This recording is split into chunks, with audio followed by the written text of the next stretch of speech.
by the way. I know this is not a good statement to make, but without therapy, humanity is limited because it doesn't go beyond the possibilities that are there for the world. It's repeating its old script over and over again. This is Three People in Your Head, a podcast about getting the best out of yourself and others. Co-hosted by Matt Taylor and myself, John Fleming. In this episode, we speak with Leonard Campos. Leonard is a retired psychologist, transactional analyst with over 50 years as a practitioner and a psychotherapist in Redecision therapy. We discuss his training in TA's use in addressing social issues and social injustice, and how through partnering with others that share our common mission, TA might have a greater impact. Leonard, welcome to the podcast. Thank you so much for coming on with us. Thank you for inviting me. Yeah, it's great to have you here. Leonard, you might just start by introducing yourself, share your name, where you're from, a little bit about your role in the TA community. Okay, I'm Leonard Campos, born in Arecibo, Puerto Rico. My real name is Leonardo Pedro Gregorio Campos y Roman. I'll start practicing. That's the name on my birth certificate. So anyway, we'll be multicultural. Right. We can start with how I learned about transactional analysis. Time is limited. You don't want my whole autobiography.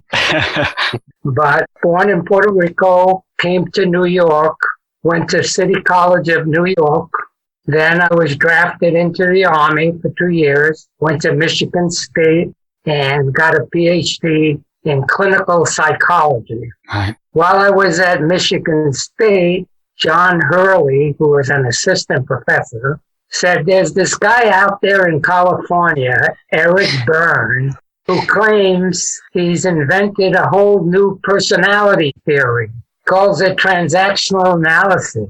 And John then put up 3 circles, the 3 ego states, the parent, adult, and child. That was 1958. Yeah. I looked at that and I thought, hogwash. That was my first reaction, of course. I did not know that later on when I met Bob and Mary Goulding, that by integrating transactional analytic concepts with Gestalt therapy, in other words, experiential therapy, it became a very powerful tool for helping people change their life, if they want to change their life. Yeah.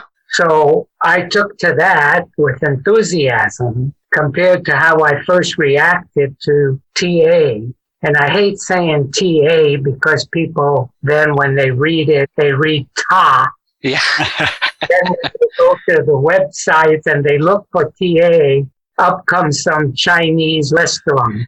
But anyway, transactional analysis is actually a very, very powerful tool when used experientially. When you get people to stay in the present, go deep inside, contact their true self, their real self, which is in the form of feelings, they find a powerful source of energy that helps them change.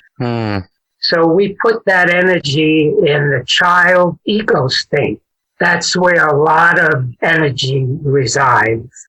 By the time people go through parenting and they have adjusted to the parental messages, the injunctions, attributions, they lose a very essential, powerful part of themselves.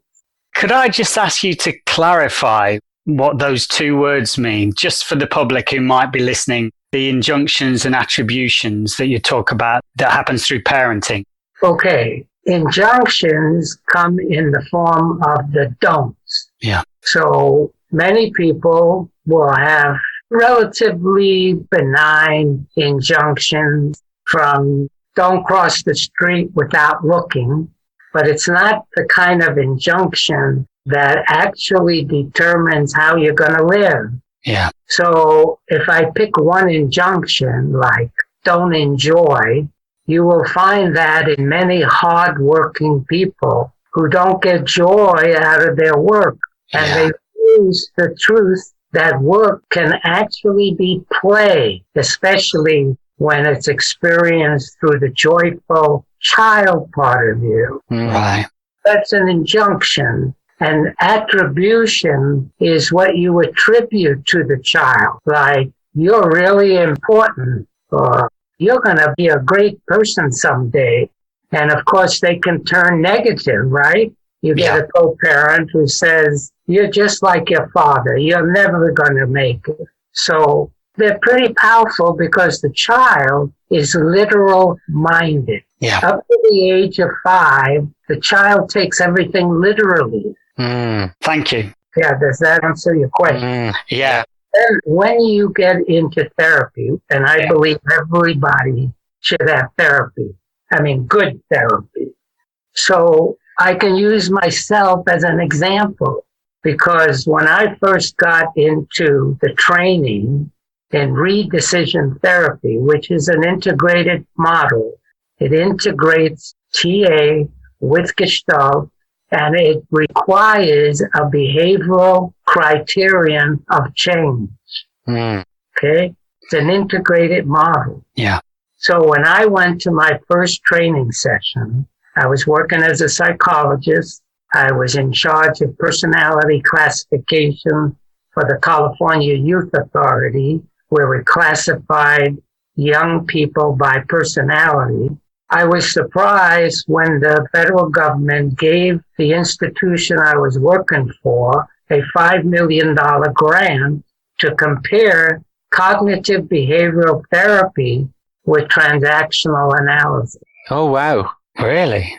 And the research required us to go to Bob and Mary Goulding for training in their branch of transactional analysis, eventually called Redecision therapy. They discovered that when people go deep inside and contact the little child in them, they come across decisions that children made when they didn't have enough adult to know what they were deciding. So it was very, very powerful experience. My first introduction, I was empathizing with a woman who was crying about how her parents treated her. Yeah. And Bob Goulden looked at me and said, "What do your tears say?" Well, that's a Gestalt intervention. And you put words to your tears. Yeah. Of course, like an adult, I said, "Oh, I'm just empathizing with this lady. I feel her pain." And he turns to me and he says, "What about your pain? What do your tears say?" Well, that's the way to kickstart the little kid, because I immediately went into a sad little boy and began to reveal the pain that I felt as a child. It's a very powerful method to get people to realize that within themselves, they have the power to change. And that's how they discover it. They discover that within the little kid, there's a tremendous source of power for change. And of course, with adult assistance and with parental nurturance, because you need all 3 parts of yourself, all 3 parts of your personality, your parent, the adult in you, and the little kid in you. Yeah. Leonard, you've mentioned a couple of times how much energy is in the child ego state. When you say energy, and I might be wrong, I'm wondering if you're referring to physis. Is that the same energy that you're talking about, or is it different? Well, the energy I'm talking about is organic. And of course, yes, but you're referring to a universal source of energy that belongs to the trees, the flowers, the animals, everywhere that grows creatively. Of course, it's physis, but I'm talking about the energy within you. And all you have to do is take a look at the little kids That's all you have to do. Yeah. It's true. If you have children, you can see their energy, you can feel their energy, and Yeah. with a lot of joy with it. Yeah. Unfortunately, a lot of people lose their joy. Yeah. Mm. So I'm talking about energy that one can actually experience. Yes. Yeah. Okay? Yeah. Yeah. When you say that lots of people lose their joy, are you suggesting that redecision therapy can help people find it again? Oh, yes, of course. You bet. It's a journey of discovery when you really discover your true self.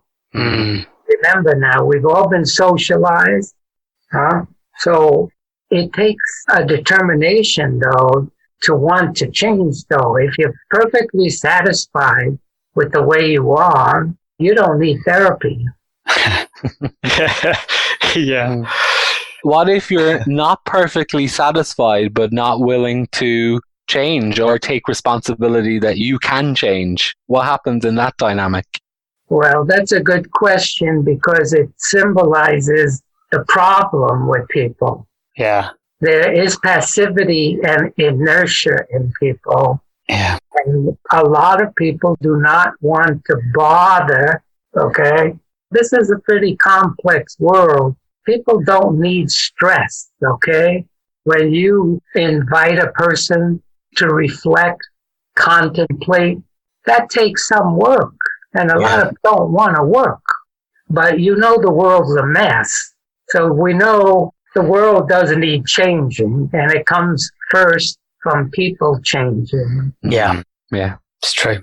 And so is that what led to you from that first experience of TA with that intervention with Bob Golding? Is that what led you to then study it further? Well, I was in training. That was part of my training. Right. And when you're trained in redecision therapy, you have to experience the therapy. So it's an ongoing process. Yeah. Leonard, you mentioned earlier that the reason you began this training was because the federal government wanted to do a study in compare and contrast cognitive behavioral therapy with transactional analysis. What was the outcome of this study that the government conducted? That's a good question, but there's a 5,000 page. Can you give me a 5-word answer? Well, one of the things that was statistically significant difference was that staff were happier. They enjoyed their work more. Right. As far as recidivism goes, we beat them on that. In other words, they're coming back, repeating their offense and then coming back. We beat them on that. But recidivism is not a function of institutions. It's a function of our society, what happens when they're released, who they go back to, do they have a job, do they have enough love in their life. There are too many factors, so I can't really answer your question in detail. Yeah. I do have the book, describes all the differences. Interesting, because I've never heard a study like that. I'm sure they've been done the world over, but I've never come across it before. So it's very interesting, because one of the things that Matt and I are really interested in, and one of the reasons we began the podcast, is because we felt as students that TA doesn't always get the recognition that it deserves. So we're really interested in talking about the comparisons and the research. And I noticed that in the questionnaire you filled out, that you actually mentioned that CBT is an evidence-based modality, and that you feel sometimes that why TA isn't as popular or well known because it doesn't have the research to back it up often. What are your thoughts on that? Well, first of all, it is evidence-based, and there is a lot of research to back it up. The problem is there's a politics in the marketing of therapy. Okay? CBT, cognitive behavioral therapy, is a highly aggressively marketed school of therapy that has convinced our culture, the institutions, the insurance companies, the schools, that they are the research-based school of therapy. marketing. Keep that in mind. One of the problems, though, is TA tends to perpetuate its insularity. It doesn't reach out. It doesn't partner with other professions. As a psychologist, we share the same missions that TA have, but TA doesn't reach out to the psychology organizations in general. Yeah. Have you got any thoughts about why the TA community doesn't reach out? Do you have any thoughts about why that culture exists within TA? Well, it's not a simple answer you're looking for, of course. We're going to get a lot of that this evening, I think. Family is family. So, I mean, because of this underlying philosophy of okayness and acceptance, we have a bond. We're a wider family throughout the planet, and we like each other, especially if we maintain our principles of okayness and accept people as they are within limits, because there are people out there who will make you believe that this is not a very okay world. Well, come on now. There are wars, there's hatred, there's hate crimes, there's racism. Okay, I'm going to get into a polarity. We can be splendiferous, but awful. Yeah. Yeah. It's true. There's a polarity, but we all live within those polarities. Yeah. I do believe, though, that we have the key to world peace. I believe that. In TA? Oh, yeah, we do. Tell us more. Well, I don't know if you've seen my articles on the transactional analysis of war and peace. Back in 2014, I wrote that. I wrote about cultural scripting of forever wars, and I used the United States as an example. Yeah. It goes way back. It's the erroneous thinking, contaminated thinking of world leaders. George Washington was quoted at the very beginning of the colonial era, when we were fighting the British, that the best way to keep the peace is to prepare for your enemy. Now, that's polarized thinking. Yeah. You have to have an enemy to have a war. So why not create an enemy? Yeah. If the United States spends, $753 billion on the military, it's got to use it, right? It doesn't want to waste money. Right. And what are we going to do with soldiers if they don't have any fight? Call it peace anxiety. We're too anxious about peace because we have wrong thinking. Right. Wow. That's very sobering. I don't think you want me to get into that further. Well, maybe we could talk about some of the other areas that you're passionate about. Maybe something more uplifting. How TA can change the world. Well, before we move on quickly, I just want to mention, because it came up in another interview we did recently, Leonard, about how TA sometimes doesn't have a political voice. And we explored then how that could be because of what happened with Byrne when he got arrested and he was questioned for his being a socialist or accused of being a socialist. And because you just said that you think that TA has the answer to world peace, but do you think that there might be something in that comment that Byrne made that TA will never be political? That was the statement that he apparently said, TA will never be political. Do you think that gets in the way with the fact that TA might help us heal the world? Well, again, that is another erroneous thought because everything's political. Power pervades everything. Yeah. And whoever has the power is ruling the world. So transactional analysis comes in with an apolitical philosophy. That doesn't mean it's not political. I mean, it is political. Yeah. It's always been political. I introduced social responsibility into transactional analysis. Great. Because some people thought, well, we don't want to be political. We're professional. We're scientific. We're always political. Yeah. Anywhere where there is a process of influence, you guys are political, whether you like it or not. Yeah, Absolutely.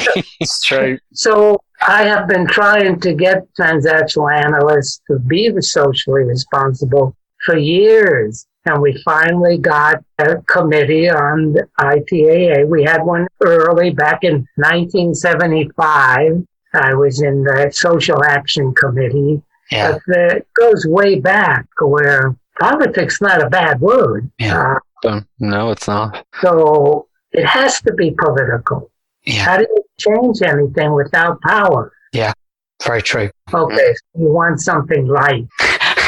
No, Not necessarily. Actually, I think what you're talking about, because we have seen over 2020 an immense amount of social unrest due to what has been described as discrimination or injustice. And that is something that has been touched upon on previous episodes, but we know that you've got a lot of passion about this. And so, yeah, we'd love to hear more about your thoughts on how TA can assist with addressing social injustice and what it is about TA that enables that.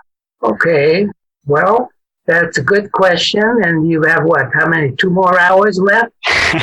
We've got a bit more time. As long as it takes, Leonard. We'll cut out the light stuff and we'll keep this.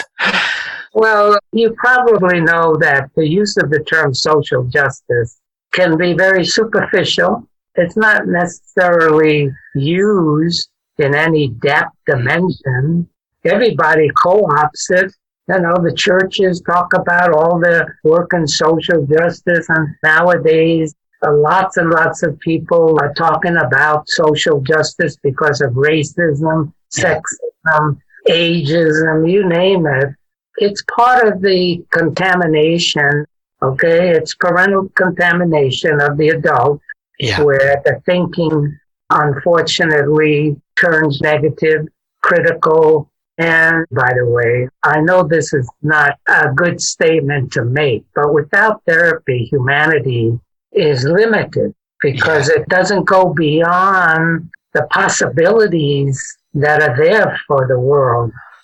It's repeating its old script over and over again. Leonard, just before you continue, could you say a little bit more about what contamination is for people who might not know what ego state contamination is, just in lay terms? I've got this booklet here from my book. You've seen this? Yes. Right? Oh, yeah. Introduce yourself to TA. In here, I have a diagram because to answer your question, you have to draw. Yes. You have to show people. And what we can do actually is, because this is auditory, we can put these diagrams on the website so that people can access them. Yeah. You notice the parent can contaminate the adult thinking and the child can contaminate the adult thinking. Parent comes prejudices, okay? And from the child come false beliefs, fiction, delusions, and so on. So is this, Leonard, where through conditioning and socialization, we pick up thoughts and beliefs and then we don't question them when we're adults? So we might hear when we're a child that, I don't know, I'm trying to come up with something that's not too controversial. A certain social group is... Yeah, a certain social group are bad people, and then we never question that because it's what our father used to say and we believe Dad used to say. Right, yeah. So the answer to your question requires the drawing of diagrams. Get people to visualize what contamination is. But in our head, you guys are the experts, we have an awful lot of false beliefs. And unless you actually confront those in therapy, the person's not going to give them up. Not going to give them up unless the proper setting. The group therapy is very important. And of course, I don't know if you have had any training in redecision therapy, but it requires chair work. You put your parents in the chair and you actually have a dialogue with your parent. Which places, and you can speak as a child and say what you want to say to your parents and you may never have had permission to do that. Yeah. So now in therapy, you have permission. The group is there for support. You've got your group leaders who help you experience that dialogue. Yeah.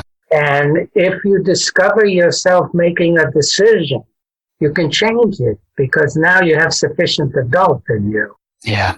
And you're saying without that work, without that therapy, people will continue to be contaminated, have these prejudices that they've received from culture and from their parents and authority figures. I guess what you're saying is we've got to make therapy more available. Is that right?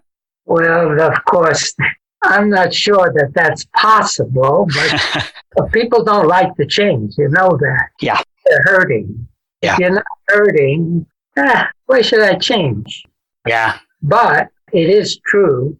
If we were in a culture, see, I wrote an article on this issue.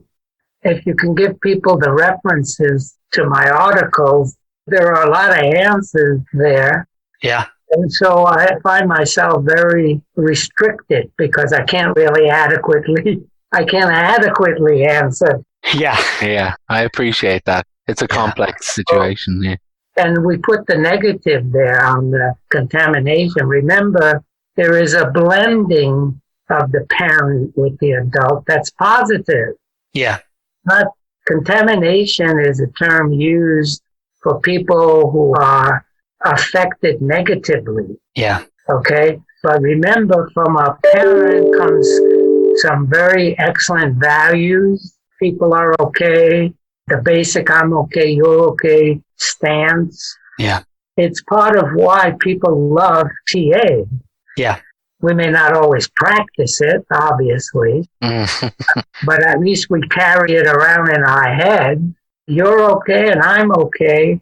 It can be trivialized, but nevertheless, we stand firm that we must accept one another before we can change anybody.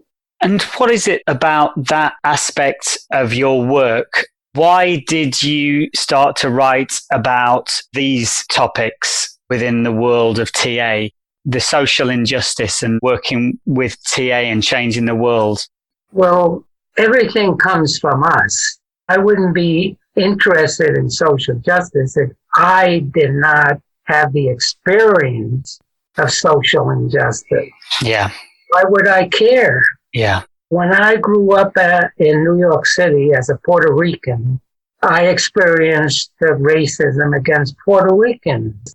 So we talk about the racism against the blacks, but there was a time when a lot of us had to experience prejudice. Yeah. And of course, we were motivated to want to question it and change it.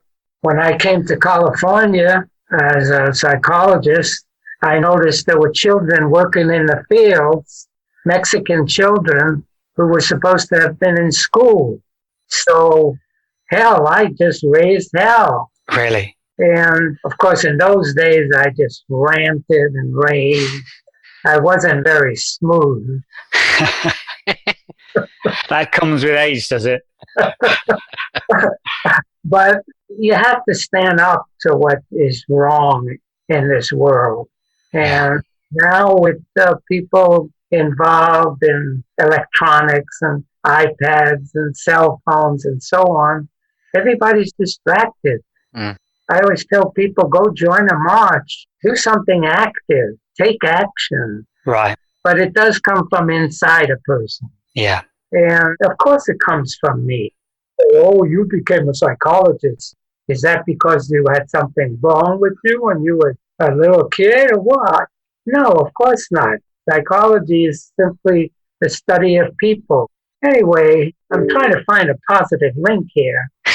Well, it seems to me when you talked right at the beginning of the episode about the energy in the child, you seem to have tapped into that from my experience of you here on the podcast. There seems that you have a lot of energy.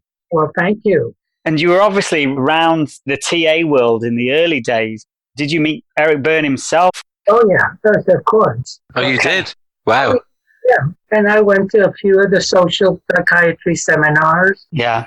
did some presentations, and I loved Eric Byrne. He somehow or other radiated permission to people. When I was debating with Paul McCormick, should we publish this? He said, go publish it. And I said, okay, well, we're going to make only a few copies. There's no, make 1,000 copies. Really? So, yeah, I knew him not closely. Yeah.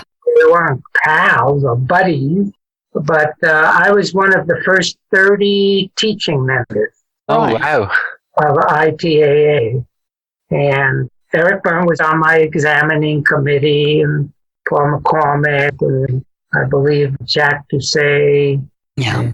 thinking if Steve Cartman, I don't have a memory for it. Yeah. I got my teaching membership back in 1970, clinical membership in 68. Yeah. And, oh yeah, I was around in those early days. And of course, in those days, you talk about energy. Eric Byrne discovered gold. So naturally, we were able to spread the word about TA and train people until 1977. We were at our peak of almost 10,000 members. Wow. Really? And then Bill Holloway in 77, about that time, who was the president, said, hey, too many people are popularizing TA. We have got to professionalize it. And that's when the professional movement came in, and the popularization started to fade away. And of course, so did the membership. Yeah. Yeah. Yeah. And so do you think the balance swung too far the other way, as in much more professional, but fewer people being aware or working with TA? Because you had to pass exams. Yeah. I mean, a lot of people dropped out because they didn't want to study for Okay. clinical exam or the teaching exam, or they wanted to practice because they already got their degree, I mean, if you already got your master's in counseling or your PhD in psychology, why do you need an exam, another exam? Yeah. So a lot of people started to rebel. Right. But the examination process did professionalize transactional analysis. Interesting. Leonard, you said that you say to people these days, go out and march, do something active. What did you march for? Or what have you marched for? I've marched for Black Lives Matter. And I've marched against the immigration ICE. I don't know. Yeah. The detention. Yeah. I've marched against them, with immigrants. And I'm active in many movements. If I remember, I'm 88. Oh, yeah. 89. So I'm not about to do an awful lot. The reason I ask is because marching for me, there's something important for that in me. Because growing up in rural Ireland as a gay man, when I used to see people marching at pride parades, it gave me a lot of permission to be me. But I'm only just kind of connecting the dots to that now, and about how important it is for people to go out and march, no matter what it's about, because there might be a young person somewhere that sees you marching, whatever the cause is. It could have a profound impact on them. Yeah, it's not the most powerful way to go. If you can go to Congress and give a talk to Congress, you have more power. Yeah. But you take power wherever you can. Yes. Yeah. You learn about influence, the art of influence. How do you influence people? Yeah. If that's all you have is protests, marches, then join them anyway. Because incrementally it might all add up, So, yes, you have to take action. There's no doubt about it. And if you're incapacitated in some way, then write articles. Get a voice. Put a voice to your protest. The world is so unjust. You have to speak up. You have to. Yeah. Well, most people are passive. They work, go home, have dinner, watch television, go to bed, have breakfast, go to work, come home, have dinner, watch television, go to bed. No, No, thank you. come on now. Yeah. The world needs you. It really does. You Yeah. just got to get out there. And we all know about the horror of Yemen and Syria. And I won't do it down. Let's just keep it up. Try to keep your spirits up, okay? I love this, though. I find it really energizing. And I think part of that is your energy feeds what's going on here. It's clear that your maturity has not diminished that spirit. It's fantastic. Thank you. Yeah, I love it. And actually, that thread has run throughout this podcast where you're talking about therapy. It's about you choosing to do the work. People can receive it, but they've got to want it. And then it's very similar. It's what we've talked about, I think, a lot is about taking action. Yeah, you bet. You bet. Yeah. And TA is a lot about that, isn't it? It's about choice, the adult ego state choosing. Of course. Yeah. Fantastic. I'm struck as well, Leonard, about how you talking about standing up and taking action. I never get a sense of rebellion in the way you talk about it, which often it can be interpreted as when people protest or they march that they rebel. But the way you talk about it, it doesn't feel like rebelling. It feels very authentic, different from rebelling. And it doesn't sound like people wanting to create trouble, because sometimes I think marching and protesting or having a voice, people interpret that as troublemakers, people that want to break the peace. I'm a troublemaker. Yeah, good. Not a negative. But with great positive intent. You got to be a troublemaker. I love it. I love it. So, Leonard, if we are going to wrap up this podcast, we have a lot of students in the TA world who listen to this podcast who are new to the field. Hopefully, we've got a lot of people who are already in the field and have been for a while. If you had a message for them, what would it be? Wow, you asked very complex questions. Only one message? Yeah, what would be the one thing? I listened to a podcast recently. You said, what is your one golden rule? And often that's a really difficult question. I understand that. But if you had to have a message to students, particularly of TA? Well, I've sent out my messages through my writings. Yeah. And that's quite a challenge you're throwing at me. This podcast. But what's really important is that you have courage. Yeah. If you look at how other institutions, organizations work, churches, they're always pushing hope. And so a lot of people live with false hope. Right. And what you need is courage. That's what brings about change. That means you have to deal with your fear. Okay? Admit you're afraid, but you do it anyway. Great. Great message. Great message. There you go. Thank you. Perfect. Leonard, I feel like we could just spend all day chatting with you. I love your energy. I feel the same way. I feel like we could go on for another 2 hours at least. Easily. We should meet again next week. It's wonderful. Well, thank you for inviting me. This is a great opportunity. Thank you for giving us your time and knowledge and experience. Yeah. Okay. Thank you, John. Thank you, Matt. Thank you. Pleasure. As always, if you found anything in today's episode interesting, please feel free to reach out. You can visit our website, which has lots of information and TA resources, transactionalanalysispodcast.com. You can connect with us on all major platforms such as Facebook, Instagram, and Twitter. And you can email us at 3peopleinyourhead@gmail.com using the number 3 rather than the word. If you haven't already, please follow us on Apple Podcast and Spotify. And we'd be really grateful if you could leave us a review. Thanks for listening.